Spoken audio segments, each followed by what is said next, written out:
Good morning. You're listening to Drinking Socially, the official Untappd podcast. Your inside look into what's happening in the Untappd community and the world of beer. I'm John, and admittedly, Glassware was never really exciting in my early days. Today, we're set up in our first official Drinking Socially studio, which is basically a table, and I just experienced the pain of putting a table together that was ordered from the internet. So I've never been more excited to drink a beer, at least this week. Every time I move from place to place, I kind of reassess my beer glasses and try to eliminate the ones I don't use, which usually involves donating one of them to a friend and keeping the rest because they're sentimental. Mm-hmm. My collection of glassware is probably too large, but tonight we're going to actually focus on that, talk about glassware and beer and how there is no wrong answer.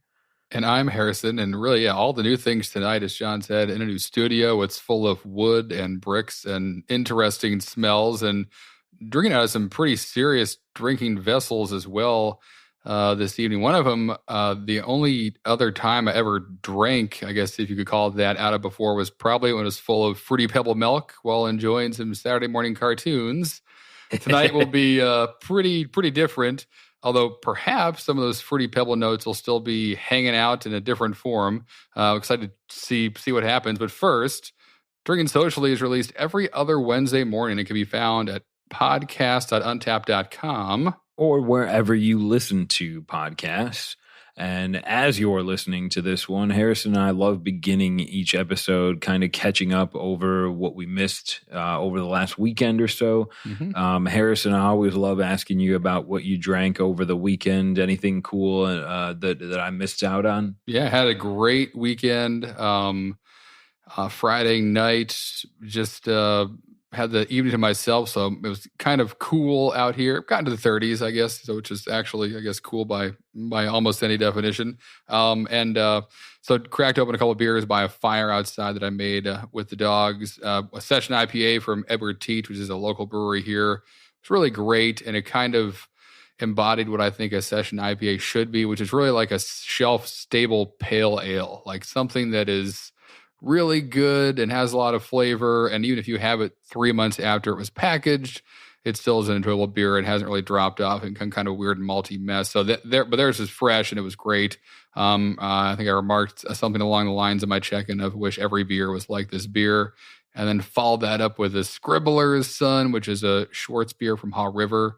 I saw you check into a Schwartz beer. I was excited to kind of add a black lager. Yeah, exactly right. Yeah, so that just means like black beer in German. And Haw River used Bavarian malts and German noble hops in it. It's actually got the malts for that beer from Bavaria, which is pretty cool. And it was amazing. It was absolutely delicious. I wish I got a more of it. I'll probably see more check-ins of that coming up the next cold day we have.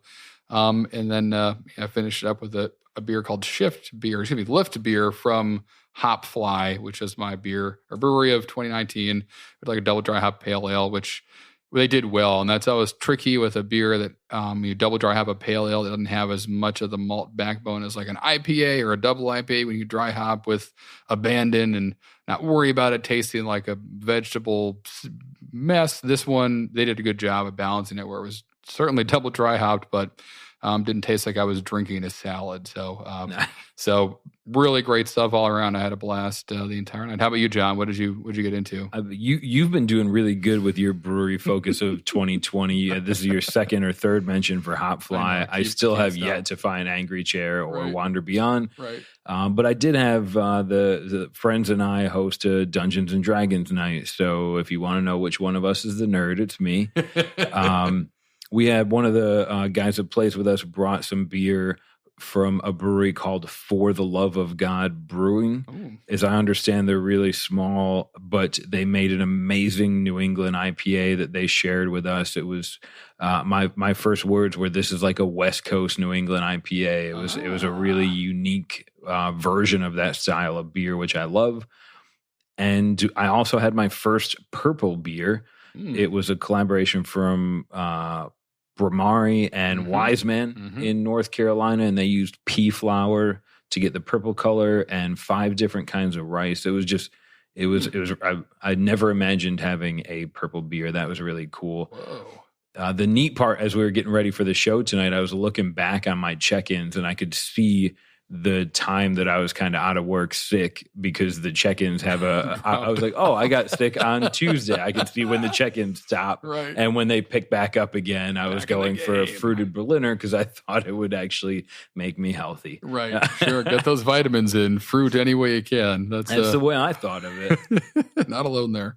That's awesome. Pretty big news got released just a couple of days ago at Untappd. If you haven't seen anything there yet, we kind of adopted a new member to the Untappd family with Beer Advocate. Yeah. There's been some press already covered. You can find kind of releases on how that's going. But for the intro of this show, I wanted to ask Harrison kind of what are your memories of Beer Advocate, or have you ever used it before, Harrison? Sure. Yeah, I have tons of great memories there. That's kind of where my brewing journey began. I think I joined it on the 15th of October in 2009, so 11 odd years ago, and was kind of fresh into home brewing. Probably been doing about a year by then. And it was really kind of like my introduction into like how big the craft beer community had become. You really got a feeling when you went through all the forums and saw people who said they were, tagged themselves as being in Maine and Michigan and Portland and all these cool places, all talking about the same beers.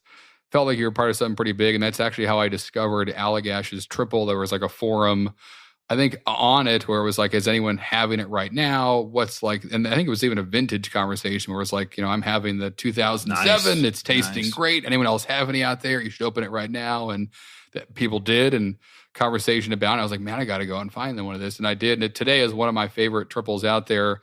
And, from an amazing brewer that does everything well, but didn't know about it. Wasn't on my radar until some stranger on Beer Advocate was like, hey man, check this out. And I did. And I remember that as kind of one of the defining moments of just feeling like kind of part of something bigger.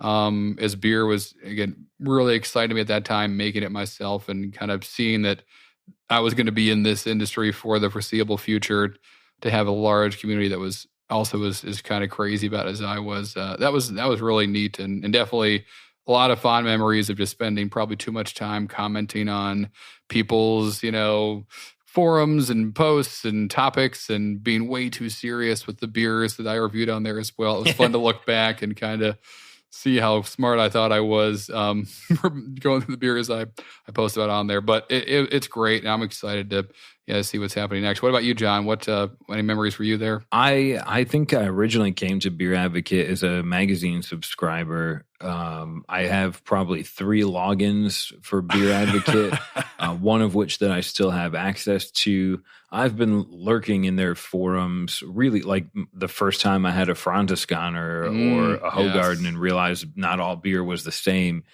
Beer Advocate was a great resource, and it was intimidating to go on there and see people talking about the yeast that was. I didn't even know. Right. Oh, the yeast, hops, barley. I didn't even know how beer was made at the time, and it was kind of scary. But it was neat to go on there and see these scientists talking about the beers they were drinking. So I think Harrison and I are both really excited to see how this develops at Untappd, and hopefully those of you listening are as well. Yeah.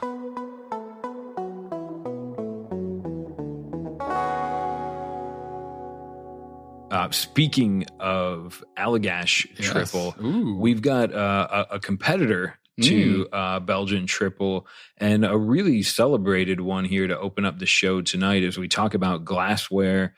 I'm excited to announce this beer. I'm going to have Harrison kind of announce it because it's sitting behind me right now. But Harrison, do you mind giving us the specs on this beautiful, I think our first Canadian beer on the show as well? Yeah, that's right. So this show's beer starts with the end of the world. That's beautiful.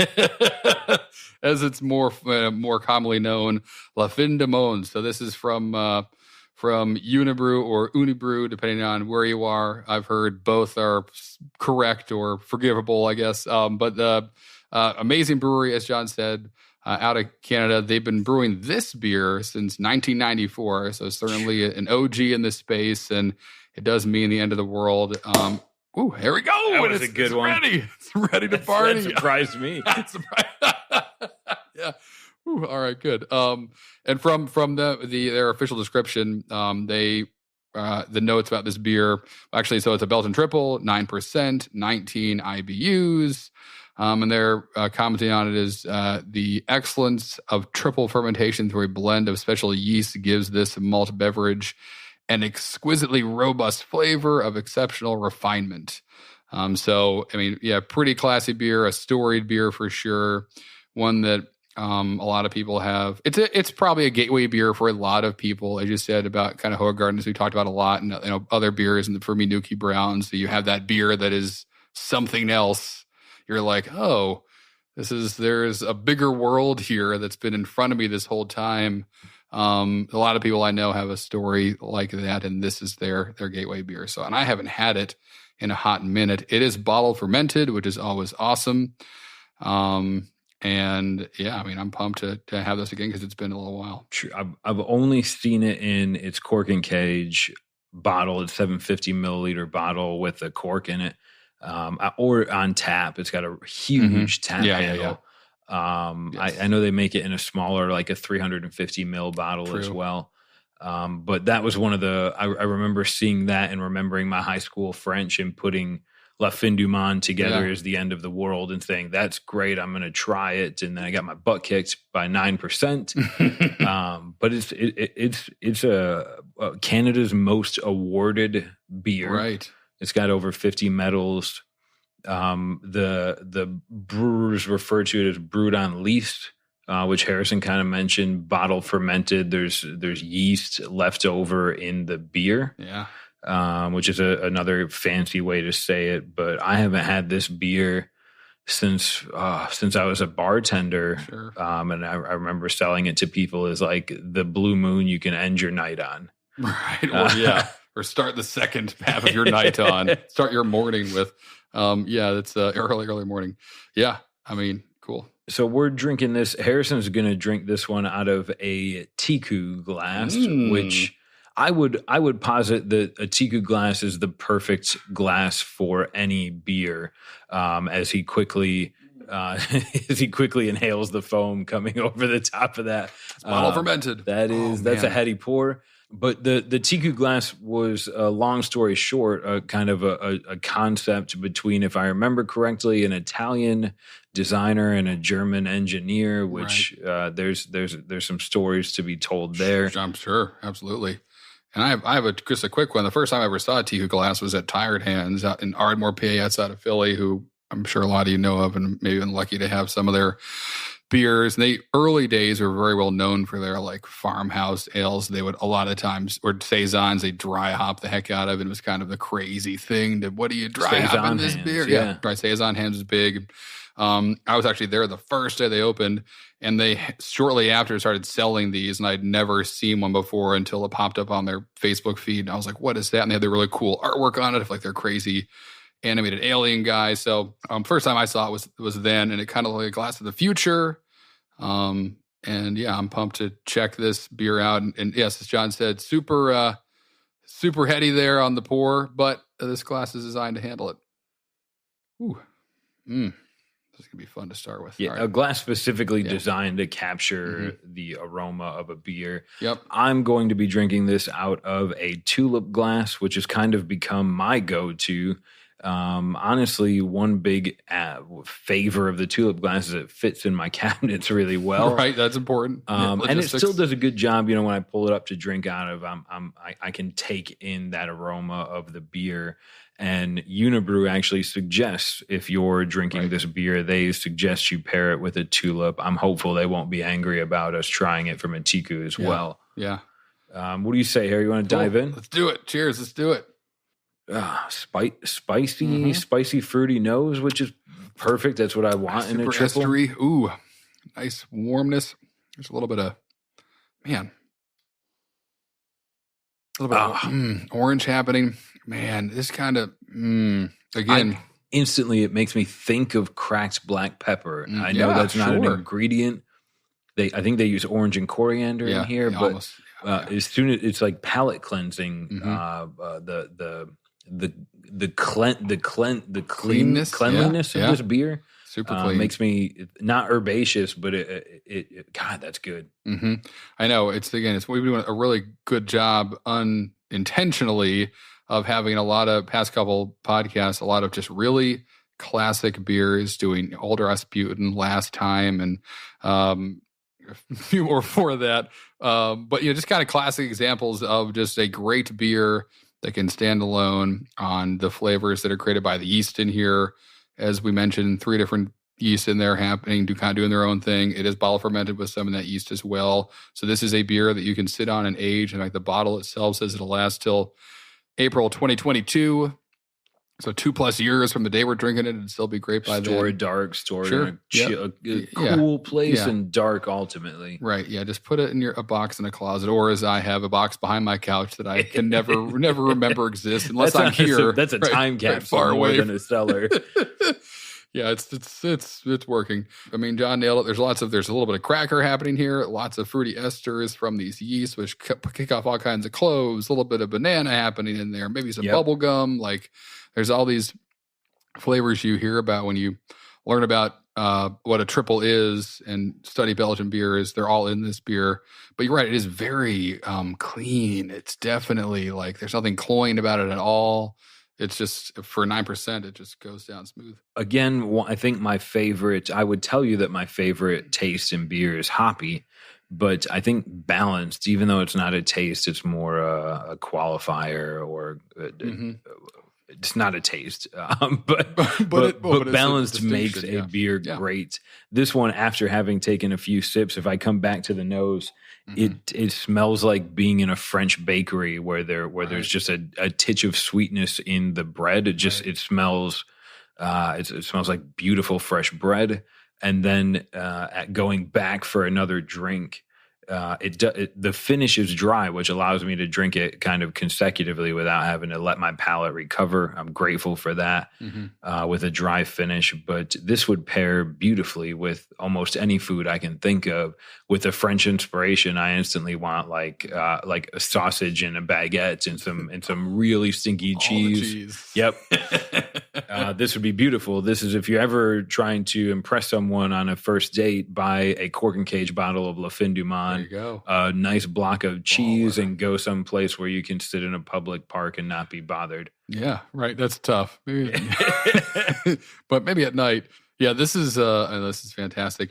An interesting note about, so whenever we talk about kind of coriander, so coriander itself, it has some of the same oils in it that Citra hops do. So some brewery, I think, did a blind taste test where they brewed a beer without any hops and just put coriander, finished it with that, and then brewed one with Citra and finished it with that in the whirlpool, and the panel couldn't taste the difference with any kind of that's a really cool significance. So experiment, right? So there's a lot we don't know about hop oils. This is not the beer to talk about hop oils on today, but interesting tidbit there. Anytime you're come across coriander, don't be surprised if there's some kind of something in your brain is going, is this what kind of hops? You're kind of hunting for a hop in there that it just isn't there, but your brain may be being tricked a little bit.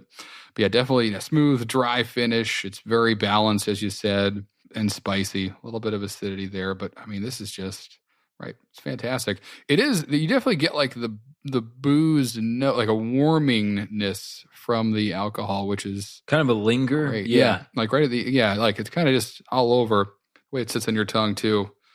This is guys. Yeah, it's been a while, but I'm glad we're here. The story the Unibrew provides with this beer, which has a really provocative name. They spent about 18 months researching the beer. Yeah. This is back in like 93, 94 that this was happening. So, I mean, we don't even have the internet for them to go on to like a brewing clone site and pull up 12 different recipes. So the research was likely more time consuming. Maybe you could have done it today in an hour and a half. Now you're flying to France or Belgium, which probably was really cool. Like actually going and talking to Trappist brewers and stuff. And the name is kind of put there to honor the French explorers who discovered North America and believed they had reached the end of the world. There we go. So that's pretty cool. Some of their other beer names are one of them is translated translated to Three damned. Pistols. Okay, yeah. Three Pistols, right. And my 7th grade French is eluding me, but something kind of like a gift from God in Don de Dieu. So I love that. I love that sort of play. There's some breweries that just do a really cool. Again, I already mentioned I play Dungeons and Dragons, so so I'll cease my kind of nerd rant here about the lore that goes into these beers. But man, 1994, Canada itself, they only have about 600 or 700 craft breweries in the country, if I remember correctly. Yeah. So that's these guys, Unibrew, were independent for quite a while, and then got acquired by Sleeman Brewery, and then Sleeman got acquired by Sapporo. So I think they're now technically an international brewery, but to my knowledge, this particular beer hasn't changed at all. It's won World Beer Championship just a couple of years ago in London, 2017. Yeah. No, it's still amazing. Absolutely correct. And yeah, just kind of classic to the style, for sure. So while we're sipping on this 9%er, Harrison, in terms of glassware, so Unibrew recommends a tulip. It seems like the Tiku is serving you well. In terms of aroma. What would be one of the drawbacks if I had this in a typical Pilsner or a regular pint glass? Right.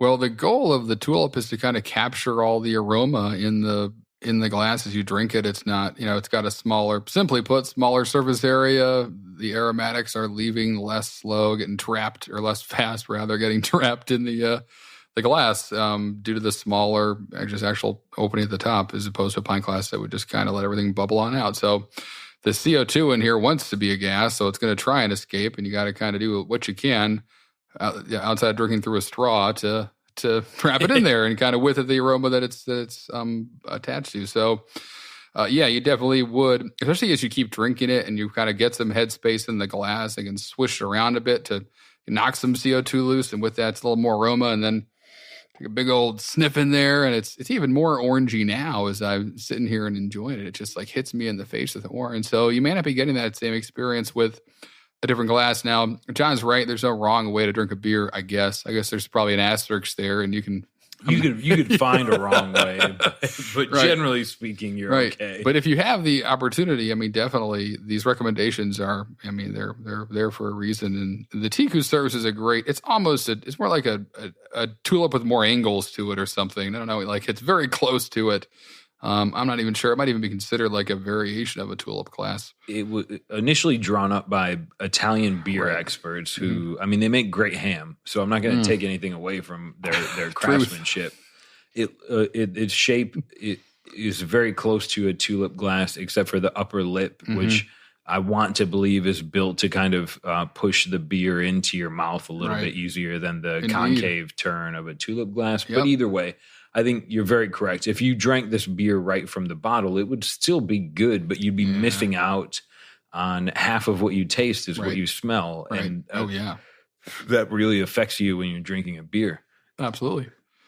Yeah, no exception here. So definitely, digging in the Tiku. This is great. I'm glad I have this guy and I'm enjoying it as such. Also, like how it's a bit top heavy, but I kind of like that. It's sitting, kind of scoop in under it. Shorter distance from the glass to my face. From a casual observer standpoint, you look very sophisticated drinking out of that glass. And honestly, I have one at home. I have one of the Untappd ones. I was really excited to be able to grab one as soon as they released. And I love drinking stouts out of it, especially adjuncted stouts. We use cinnamon and vanilla.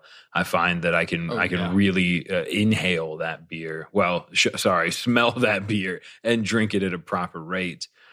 I did, for those of you listening that are excited about glassware, I did speak with the staff at the Untappd store. We're currently in the market. We're shopping. We're trying to get everything put together before we can release Untappd tasting glasses. I think we're going to try and do like a flight board for 4 glasses, which would be really cool if you have the faculties to do that at home. What I love, I have some tiny little tasting glasses that I use very often when we do a bottle share. Yeah. It's really convenient. I kind of know where to fill. If it's a 22-ounce bottle, I know where to fill them for 4 people. Right. If it's a 16-ounce can, I know where to go for 4. So it makes that bottle share a lot easier because I tend to be a perfectionist and I want everybody to get the same amount. Right, that's a good thing. So that's always fun. I'm hopeful that those will be able to hit the store and we'll be able to share some of our own glassware, new and updated, with those of you that want to support the brand. What else we got, Harrison? A lot of cool things happening in the Facebook group. It's the place to be right now. We're getting close to 1,000 members in that group. 2020 has been really, really cool to see. There's people that post about beer, travel advice, how to use Untappd different ways, or just kind of polling the audience has been really cool. Harrison actually pointed out one of the posts to me, really cool can design. Yes, there's a Basque Lands from Spain, have a can that looks almost identical to a Campbell's soup can. It's cream of citra, though, instead of cream of mushroom or whatever you would enjoy from the classic soup creator and purveyor out of, I believe, Camden, New Jersey. I used to look at one of their factories all the time and living in Philadelphia. But yeah, it looks great. What a cool way to approach it. Cream of citra. I'm looking for cream of mosaic and cream of centennial next. Yes. I hope they really run with it. That was really neat to see, and some good questions and stuff this week as well. Lots of great back and forth. Yeah, I want to share. Brian's a really active member in the Facebook group. He shares with us his travel tip number 49. Oh yeah, which honestly, this is worthy of sharing on the podcast 100%. He calls it Suva Beers, which automatically I'm interested. You've got a cool name for it. His tip here is it's a no-brainer once you hear about it. He travels a lot and he brings a storage device. This could be a Yeti cooler. This could be a plastic file cabinet, whatever you can comfortably put in your vehicle. Right. And when he's traveling, he'll take that opportunity to go to a bottle shop and pick up some beers out of distribution, stuff he can't find at home. Puts it in the Suva beer container and brings it home. And I thought to myself, man, how many times have I driven through a town and said, all the time.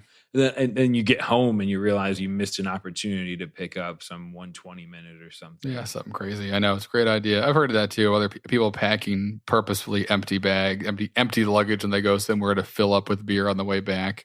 But he's got a nice system down, so it was cool to see that. And yeah, Brian travels all the time. I feel like his check-ins and his, the stuff he shares in the group, it's always some new city. I was on the way to so-and-so and I stopped at this amazing brewery. I like the way you travel. True. I don't know what Brian does for a living, but his year in beer is going to be all over the map. It's going to be impressive. Yeah, that'll be a heck of a map to look at. So that's always fun to see what he's up to. And now, if you travel like Brian, you got a nice way to improve that your bounty from the trip and bring some stuff home to enjoy later. Some Suva beers. A Suva beer. Another good question a lot of people kind of engaged with in the group about a week ago comes from Melissa. She asks, what's the best order to drink your beer flight? I'm incredibly particular about this, but there's no right answer. Yeah. I would argue with you until we were out of beer, but almost everybody had kind of a unique take on it, which I love about the group. Very often there is no right or wrong answer. It's just information exchange. Yeah. Harrison, when in the one or two occasions per year that you may find yourself ordering a flight, right? Do you have a strategy? Do you set out do you build your flight strategy when you're ordering? Right. Do you take what you get and try and rearrange it? How does that work for you? Right. Really, I have flights all the time, John. They're just 16-ounce sampling glasses. And no, but in all seriousness, I may have shared this on the podcast before, but my approach whenever I walk into any beer bar, any brewery, any place is I take a moment. I go zen as everyone else is kind of absorbed in the newness of whoever we are and getting kind of sucked into what are you having from the bartender. I stop and just look at the whole list and pick the 3 beers I'm going to have while we're there mentally and in my head, the order I want to have them in, whether that's in a flight or in a couple pints or half pints, whatever it is. And then order them as such. So like I'll never just go get, I usually don't just go get a beer. I'm thinking ahead 3 beers at a time. So that as I finish that IPA, I'm not then drinking a pale ale, which may have less IBUs, and kind of, I will miss a lot of the nuances of that beer because I'm kind of in the middle of probably some palate fatigue. So in terms of specific beers, right or wrong, that is, I mean, I'll usually start with something. My go-to is usually something hoppy because I just always like IPAs to start, and then like a lager or a porter, something to kind of wash the palate away, a little reset. And then the third beer is anything. It could be anything at all. It just kind of whatever I see that tickles my fancy at the moment. So, but that's how I think about it: is what 3 beers am I to have when I'm here? Make that order up, and I try never do hops back to back. If I am, it's less IBUs to more IBUs. But that is even tough these days too, when like IBUs aren't to the be all end all. It used to be where you could have a double New England IPA that has less IBUs than a pale ale, and then where do you start? So in that case, I think IBU is a good guide. And I've said it a bunch, we should actually do the podcast where I talk about IBUs and what they actually are, and how a lot of breweries think they're a dragon. They're a myth, or more accurately, just not a good measurement of what people are actually tasting, especially now that the palates of the world have changed and the beer demand has changed. But to make a 10-minute answer out of a 1-sentence question, I pick them 3 at a time, or try not to do hoppy back to back, and try to have some, we used to call them like spacer beers, where we'd like, a Brooklyn Lager was always a great beer where if you didn't know what you want to have next, just get one of those, because you could have anything after that beer, because it was a great beer to kind of reset everything. Still have something in your hands. Right, exactly right. But that's how I approach it. What about you, John? Any insights there? Well, my insights are more canonized, but I mean, for me, when I'm ordering a flight, there's 2 different circumstances. When I go to a place that serves beer, most often I want to grab something familiar, comfortable, exciting. I'm going to drink that while I process the menu. And then I want to make sure I pick, like, if there is something from a brewery I'm excited about, or a beer style I'm excited about, I want to make sure I get those in before I leave. Yeah. When it's time to decide on a flight, when I'm fortunate enough to go to a place and there's a bunch of exciting beers, and they're willing to make a flight for me, my strategy is very much, I start at that very low section with something, whatever's closest to a lager, working up to whatever's closest to a Belgian quad or a barrel aged something. Yeah, right. So I'm getting progressively, like, I eat a salad, and then I go to a fish dish, and then I end with like a steak and gravy and everything. So that's my strategy. It's been that way for years. But you make a really good point that I may be better served starting with a heavier beer, going to a light beer to kind of reset, and then instead of going light, darker. Right. It can, yeah. I mean, I just think, I don't know. I mean, I didn't do much research other than firsthand. It's all anecdotal. It's just me. There are no spreadsheets here, but it's the same question as what's the best pizza topping. Right. A popular trend would tell you pepperoni. I would tell you ham and pineapple. Ooh, my wife would disagree. Anchovies. Almost everyone disagrees on the best pizza topping, and the good part is it's always good. Just eat your pizza, and everyone should enjoy that. Don't worry about it. But exactly, with your flights as well. There is no one's ever drank a flight and said, "Man, I should have done that." I really messed up. I messed everything. Oh, get another flight then. True. The alternative is still pretty good. So even though there's no real answers there, Melissa, hopefully that at least helps shed some light on the fact that you're doing absolutely nothing wrong, no matter how you drink your flights. Yeah, maybe try some new things there. Cool. Couple quick updates before we jump into a break for the Untappd users. That should hopefully be most of us listening. Yeah. We just ended Mardi Gras, so hopefully those of you that are, if you're fortunate enough to be in and around Louisiana, I'm sure you had a lot of fun. If you're not, hopefully you ate some crawdads or beignets or shrimp etouffee or drank a cool beer and earned the Mardi Gras badge while that kind of celebration was happening. Otherwise, we're really close. And this is a pretty unique opportunity to have a leap year. They happen every 4 years, we both said confidently. So Harrison and I are not timekeepers, but this year is a leap year, and there's a leap beer badge to be earned. Love it. If I did my math correctly, you can earn that on Thursday or Friday after this podcast comes out. And probably the second time maybe we've ever had one, if that's in the way Untappd's history. We're going to be 10 years old in October. So I'm pretty sure this would be the second ever leap beer badge, or maybe the first. If I can't remember if we had one back then. Yeah. So this will be a unique badge as well. Don't miss it. And just check into a beer on the day. That'll be it should be pretty easy to earn. Mm-hmm. And then we're not quite there yet, but one of my favorite times of year. Everybody knows in the U.S. anyways that March Madness is a huge college basketball thing, and wherever you work, there's going to be people talking about their brackets. Obama famously was doing a bracket as the United States president.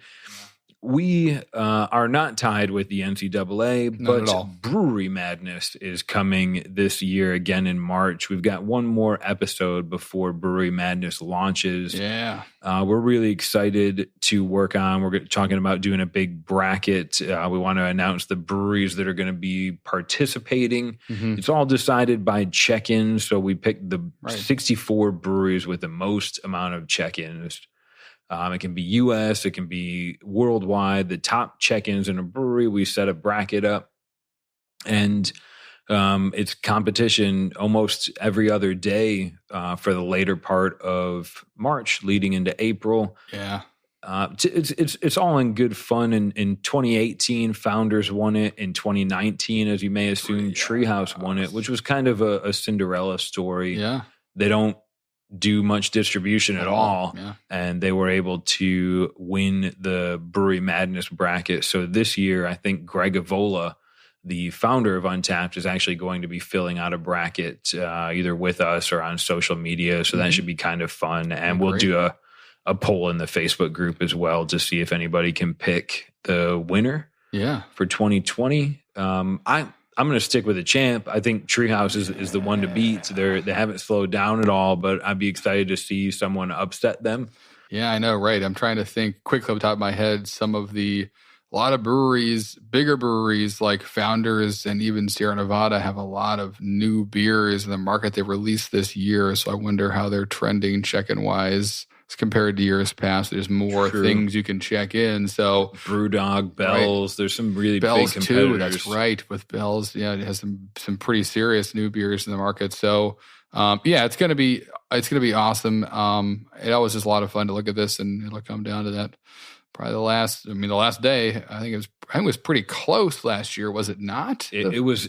I think it was about 100. Every check-in counts. So unlike college basketball, hopefully you don't have a super loyalty to your alma mater. Right. If your team or brewery in this case is out in the first round, you can always jump on the Treehouse bandwagon. Yeah, if you're fortunate enough to jump on the Treehouse bandwagon, I hope to help them out with the check-in. But otherwise, it's just you check into your beers as you normally would, and it's kind of it's a competition, if I can say that with air quotes, among breweries. The winner usually gets kind of the winning brewery. Usually we try and celebrate them with a badge or something for a month. Mm-hmm. But it's all designed to be in good fun, and it's controlled ultimately by you, the Untappd community, and your beer check-ins decide the winner. That's right. That's the coolest part about this. Awesome. All right. Well, let's hear from our sponsor, which I'm sure you're all going to be very familiar with, and we'll come back with some more beer.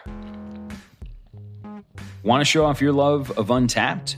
Check out our online store and pick up Untappd branded glassware, shirts, sweatshirts, hats, more.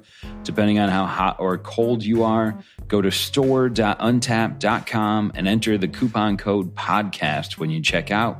That'll get 20% off anything you order. That's store.untappd.com. Use the coupon code podcast, 20% off for you. Plus, it lets them know that you guys are listening, and we love that here.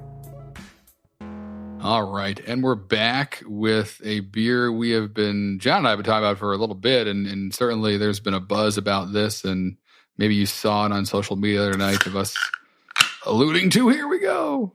Ooh, that we're gonna be drinking out of this next beer out of some interesting glassware. Really interesting. Right. I mean, we've seen it. It's not like if you're imagining like something in the shape of a peacock or, a half moon. It's not. It's a bowl. We've all seen them before. But how many of you have consumed a beverage out of them?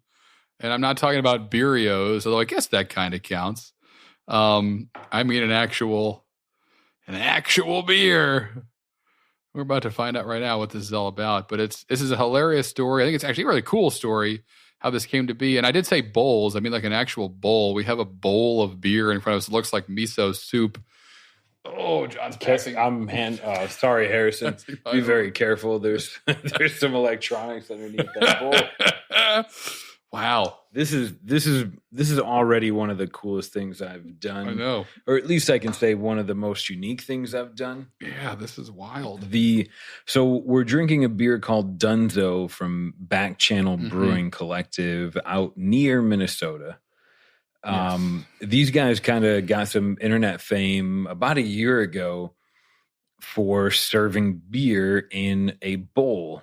And I mean, you go if you haven't seen it already, look at the Untappd story on Instagram. You'll see a picture of the bowl, or in the podcast post from Untappd, you'll see a photo of it looks like a beautiful cereal bowl that we're about to drink this beer out of. Yeah.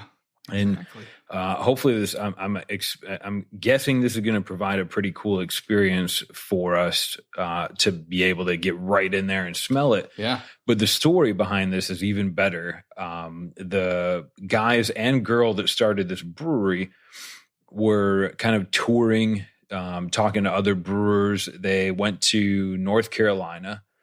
And the story goes, there's probably a little bit of myth here, but the story goes they rented an Airbnb. They drank a bunch of beers. They put all the beer glasses in the dishwasher and went out picking up beers again.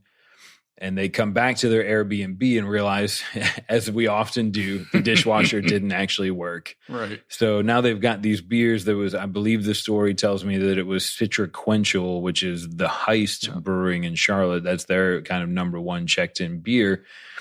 And they already had it. I can picture this happening in my head. They've opened the crowler of the beer.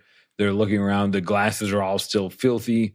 We want to drink this. What do? You start rummaging through the cupboards and you find cereal bowls. Right. Why not? This isn't going to do the beer a disservice. So they pour it into cereal bowls. And they're drinking this beer. And this is 5 people that opened a brewery. So relatively speaking, these are pretty cool people. Right. What I know about them from their website, which is really neat, is Josh has jumped off of over 1,000 docks. So his claim to fame is worthy of bucket listing. Right. And Mark, their head brewer, is a BJCP, beer judging certification panel judge, who drew a lot of early inspiration in his career from Vinny at Russian River. So these guys not only have clout, but they jumped off. One of them jumped off 1,000 docks. This is the perfect group to find yourself hanging out with. Right. They're drinking beer from bowls, and they kind of just look around and assess the situation. And they say, "This is pretty freaking cool. Let's bring this back to the brewery." You don't have to. If you go to Back Channel, they don't force you to drink out of a bowl while you're there. It's cool for Instagram. I'm really excited to drink a beer out of this. Right. I'll stop talking and let Harrison fill us in on the rest of the details. Yeah, and the exact. Well, yeah, okay. So the details of this beer itself for Dunzo, New England style IPA, 6.75% ABV, 58 IBUs, and it features Strata and Motueka or Matuka. I've heard it said both ways, but those 2 different hops.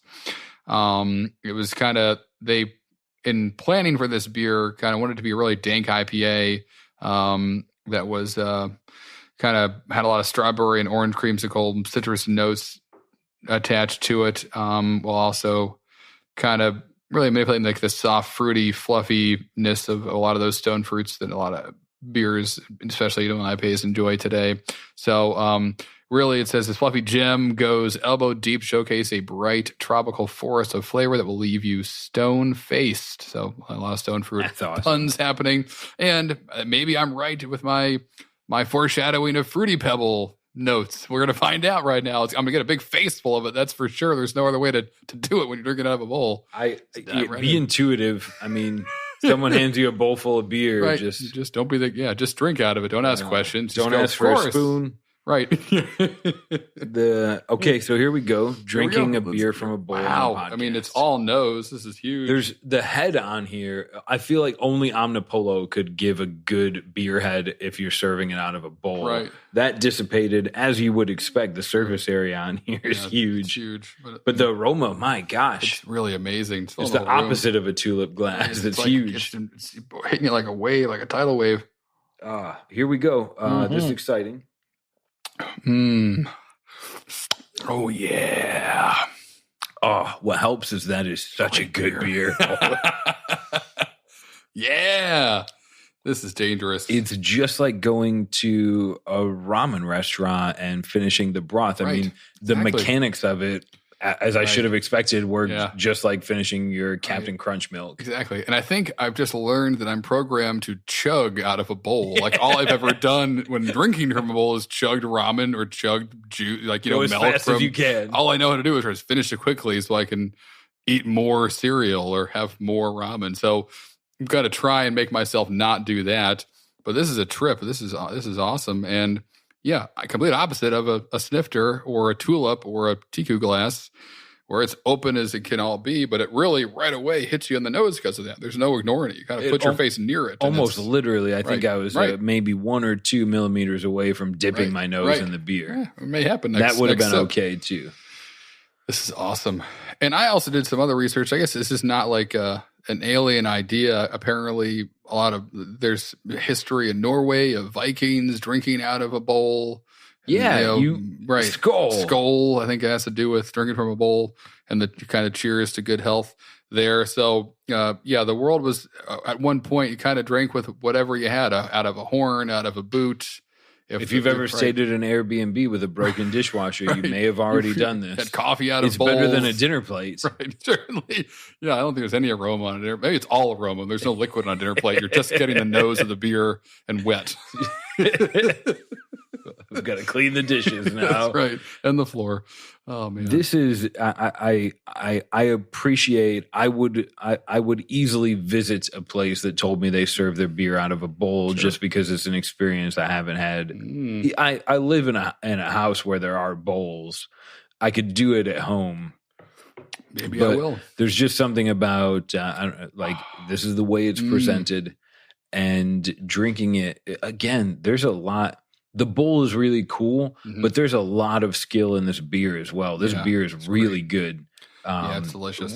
Like a beautiful cascade of hops. I get the strawberry, a little bit of creamsicle. It's a great New England IPA. Yes. You're right. A lot of creamsicle, I'm right there. Tons of creamsicle and citrus and a lot of fruit happening.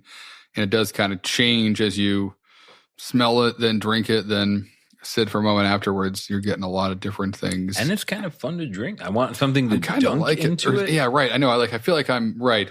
I'm missing part of something that could be happening. I don't know what you do though. You dunk a tea bag of hops in here. That's too much work, but you could do it. Yep, you could do it. I'm thinking more like pretzel, like a donut. That's the beer. Yeah, right. There's I don't know. Maybe fruit. You could dunk fruit in here. All right. So yeah. Honestly, here's the idea.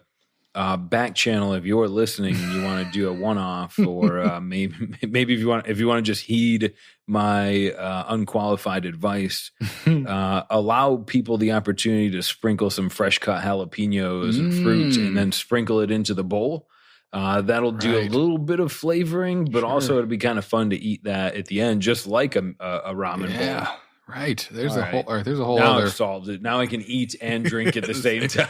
The future we all want to live in. John's there ahead of us, blazing the trail. Well, I really want to make sure I send a proper shout out and a thank you to David, who we were able to kind of hook up with and make all of this happen. He was able to get us what they call a howler from Back Channel, which is about a 25 ounce crowler, which is perfect. That's something you could almost do all by yourself.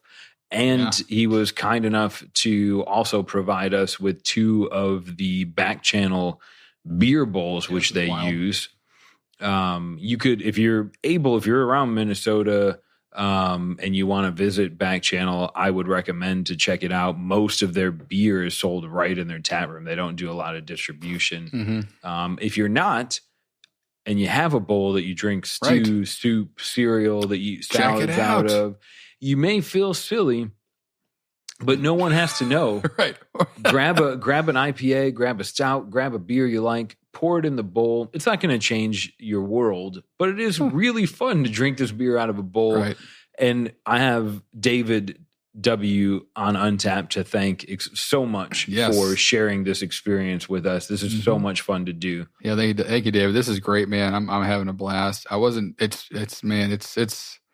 It's not even gimmicky. It's like it really changes how quickly you experience the aroma of it. There's like no denying it.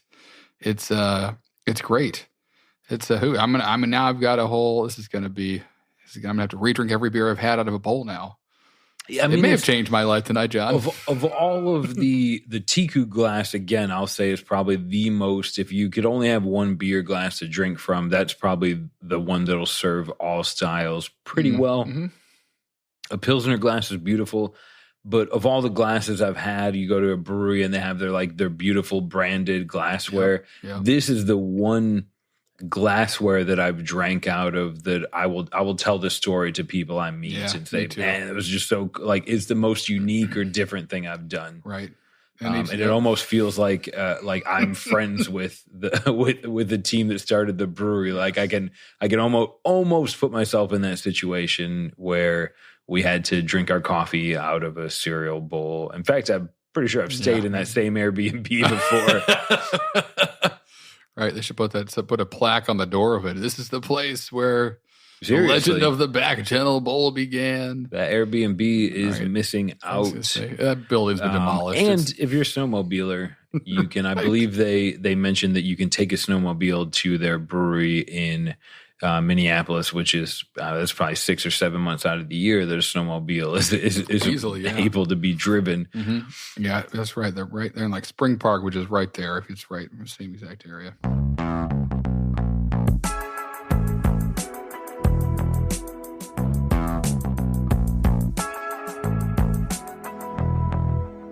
As I'm finishing my bowl and watching Harrison, I'm loving watching. The most fun about this is watching your friends drink beer from a bowl. Let's get to the more just for fun subjects here. Would you rather? Yes. I want to issue a challenge to those of you that are listening. Join the Facebook group. Send Harrison and I a direct message on Untappd. Email Untappd. Do what you can. Send us a fax. If you have an idea for a good beer-related would you rather. We'd love your help. But here's what we've got for tonight. This is an original Harrison creation right here. Well, and honestly, I love this. Is like watching a Looney Tunes commercial. As soon as you read it out to me, I'm excited about it. I know. I think Becca had a hand in this as well. She kind of gathered my thoughts in a sentence. Becca's the one that animated this all for us. I was babbling about different things. So today's Would You Rather is would you rather drink beer from a fire hose or beer from an eyedropper? So you can essentially replace fire hose with, beer bong, and eyedropper with, thimble or whatever, small vessel, if that's easier for you to imagine. But the kind of the posit here, the question is kind of too much to handle or, just enough for me have it get lost in your mustache and maybe never actually taste it. And watching Harrison drink this beer from a bowl? If the poor guy had to use a thimble, he would never know what beer tasted like. I'd never know. But a fire hose presents its own problem. Its own problems. I know. I immediately break this down into mechanics. Yep. And if I had to drink beer from a fire hose, that's almost impossible without causing some sort of dentistry problem. Or even worse. A beer bong's okay. I could handle we're basically talking about, do you want your beer to be kind of forced on you, or do you want to have to work? No, that's a bad way to phrase it. Yeah, but yeah. Are you taking drips or? This is a tough would you rather for me. Both of these are unappealing. Yeah. Do you want the whole cow or just a chicken nugget, half a chicken nugget at a time? For me, I go to they make chicken nuggets out of cow. Well, maybe they make them out of that. You don't know. We won't address that. Just right. That was just a generic meat metaphor. The whole chicken or whatever. But have some more bowl. Have another chug out of your bowl. Yeah, I always think about like, what's the world I live in? Because immediately you're like, the easy visual is like you're standing at a party now, and instead of a keg, there's a fire hose in the wall, and you blast that at your friend, and he tries to inhale some beer as he's telling you about how his weekend went, and you're just kind of living in a ridiculous, like you said, Looney Tunes like world. But I imagine like so much would change if the world we live in is fire hose beer for everyone, which is like a runaway keg. Essentially, we just didn't figure out how to regulate gas, and we're just going to parties of where it's tap it once and it's done in 5 minutes. You got to drink it before it takes off and goes down the street. So, everyone has to have it at once. So in that world, I'm sure like everything is a raincoat. You have like a drinking suit probably that's like water repellent. Maybe beards are, if they could be more fashionable, just where you're just kind of hitting your face with beer and then kind of throughout the day or party recollecting from your flavor saver. There's beard is more of a safety net, right? Exactly. It's like really functional. It keeps you people cold. Wear mouth guards when they go drinking. Right. You can catch it like a storm catcher in your yard or whatever for the runoff off your roof. You have something like that for your beard at a party. It's just kind of like the norm of, I forgot my pint necklace. I got to go back in the house. I forgot my beard bowl. I got to go back in the house and get that for the party. So I could see a fun world where society still exists and functions, and we just drink beer out of a fire hose. I think we just have complete chaos if it's an eyedropper and you have to wait that long to, at the end of the day, have a pint's worth of beer and it takes you 95 minutes. I think that world is an apocalyptic, chaotic one where nothing gets done and everyone is fighting some small civil war because there is no peace in a world where it's that difficult to have a relaxing drink at the end of the day. So that's scary. That's a dystopian future I don't want to look in the face of. But maybe it does go that far. Maybe you kind of just have your eyedropper, and just like we have a teacup glass in a bowl, maybe there's bigger ones, smaller ones. Get a little bit more of an experience out of it. I'm going fire hose, though. I think that's the more fun world. That's the world of backyard parties and Katy Perry music, and everything's a fireworks show. And the eyedropper one just seems lame, especially, again, as I said, the beard, it really would, I'd get every seventh eyedrop would get into my mouth, and I probably just wouldn't be interested in beer. I'd be a wine guy. As a former chef, I can appreciate the idea of one perfect bite. In fact, I fantasize about the idea of one perfect bite. And if you took a New England IPA, a Pilsner, I feel like everything would be magnified if I only got, let's say 5 milliliters of this beer every time I went to drink it. Yeah. It would force me to look for all the nuance in that beer. And maybe force me to pull out more detail of every beer I drank. And that would be really fun. Yeah. But also, when I eat a pizza, I generally try and finish a slice in 3 or 4 bites. Right. So as a big bite taker, I'm of the school. Even when maybe it's because we're drinking this beer from a bowl, but my gosh, my sips have turned into giant bites, and it's also really fun. I like whatever nuance I pulled out of a 5 milliliter eyedropper. I wager I could get most of it in a giant gulp. Sure, right. So I'm almost on the fire hose team. Yeah, I'm really hopeful that there's some of you listening that are like, this would you rather would be great. It's provocative, maybe not provocative. It's difficult to answer. You lose some on either selection. But for me on this one, I'm going to go with the world that I built up in my head just a second ago, where everybody's a super taster and we all have an eyedropper of beer and we can tell you what hops were used and when they were harvested. Yeah, and that would be really fun for me. That's a good point. I'm grateful to live in a world where I can drink from a Tiku glass, a Solo cup, or a beer bowl. Yeah, as am I. Well put, John. This is fantastic. So, having made it this far in the show, if you haven't done it yet and you like the show, leave us a review on iTunes, or if you're a person who wants to live in the future like I do, follow us on YouTube. You can subscribe to the show, and we try and release all of the audio to YouTube as early as possible. So if you're subscribed, you'll be notified about new episodes, sometimes even a day early. Yeah. Otherwise, the show notes for this episode will be available at podcast.untappd.com, or sometimes poorly translated to wherever you're listening to podcasts. You can get some links from there as well. Yeah. If you have any questions or feedback, connect with Untappd right on Twitter, Facebook, or Instagram, or connect directly with Harrison and I on our Facebook group, which is titled Drinking Socially and linked in the show notes. And we'll see you in 2 weeks. Skål! Skål!